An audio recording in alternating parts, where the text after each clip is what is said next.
Welcome to my channel. আপনারা দেখছেন green kitchen.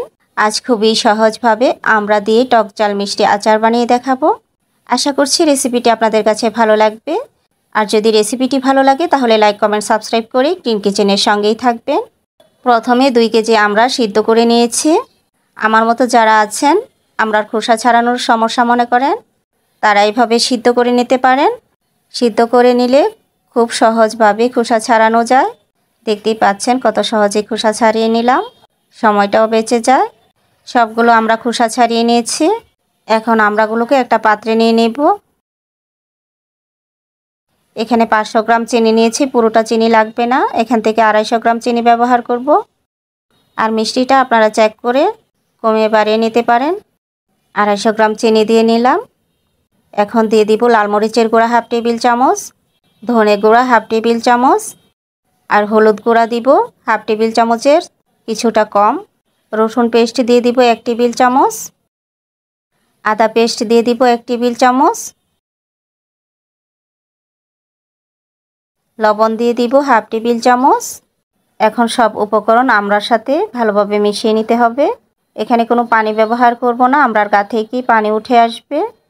আচারটা শুকনো রাখতে চাইলে পানি দেওয়ার কোনো প্রয়োজন নেই। মিশিয়ে নেওয়া হয়ে গেছে। এখন মিডিয়াম আঁচে জাল করে নিব। বেশ অনেকক্ষণ জাল করা হয়ে গেছে। দেখতেই পাচ্ছেন আমড়ার গা থেকে বেশ অনেকটা পানি উঠে এসেছে। এই পানিটা দিয়ে আচারটা বানানো হয়ে যাবে। আর আপনারা যদি ঝোল রাখতে চান তাহলে একটু পানি অ্যাড করে দিতে পারেন। আমরা জাল করার ফাঁকে একটা মশলা রেডি করে নিব। চুলায় একটা পাত্র বসিয়ে দিয়েছি, তার মধ্যে 10-12টা গোটা শুকনো মরিচ দিয়ে দিব। কিছুক্ষণ ভেজে নিতে হবে।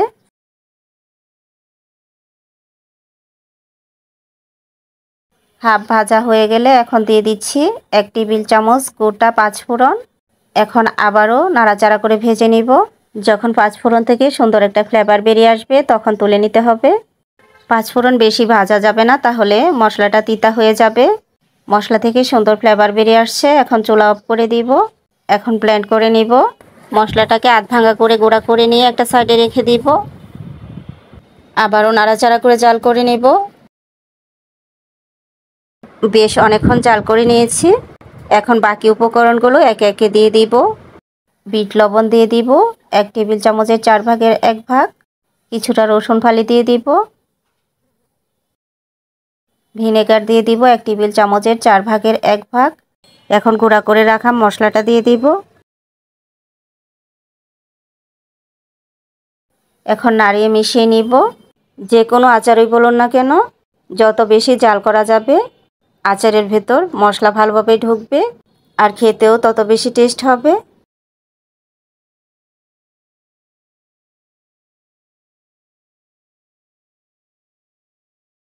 মিশিয়ে নেওয়া হয়ে গেছে।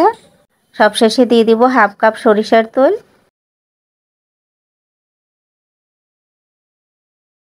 এখন সরিষার তেল ভালোভাবে মিশিয়ে নিয়ে তুলে পরিবেশন করে নিব।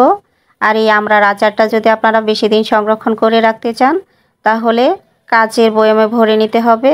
তারপর সরিষার তেল গরম করে এর মধ্যে দিয়ে নিতে হবে। আচারগুলোকে ডুবিয়ে রাখতে হবে সরিষার তেলের মধ্যে, আর মাঝে মধ্যে রোদে দিতে হবে।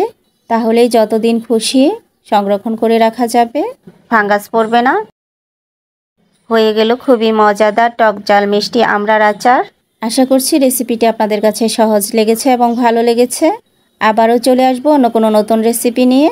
সে পর্যন্ত সবাই ভালো থাকবেন। আল্লাহ হাফেজ।